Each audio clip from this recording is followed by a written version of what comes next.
భువనగిరిలో BJP MP అభ్యర్థి Boora Narse Goud nomination ర్యాలీలో పాల్గొన్నటువంటి ఎంపీ లక్ష్మణ్ కాంగ్రెస్ పైన సీఎం రేవంత్ రెడ్డి పైన తీవ్ర విమర్శలు చేశారు. మతం పేరుతో కాంగ్రెస్ రాజకీయాలు చేస్తుందని ఆరోపించారు. ఇదే అంశాన్ని ప్రధాని మోడీ లేవనెత్తారని అన్నారు. ప్రధాని మోడీని విమర్శించే స్థాయి రేవంత్ కు లేదన్నారు ఎంపీ లక్ష్మణ్.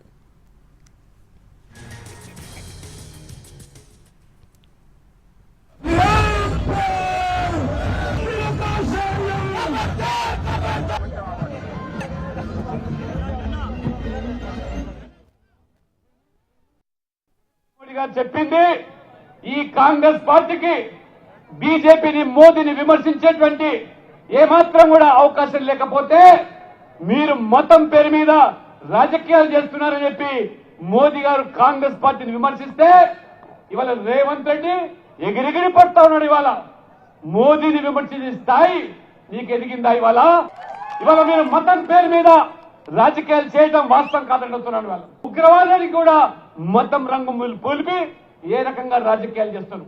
ఆ రజాకాల వారసత్వంతో కొనసాగేటువంటి మజ్లిస్ పార్టీకి కొమ్ము కాస్తున్న కాంగ్రెస్ పార్టీ ఇది మతపరమైన రాజకీయాలు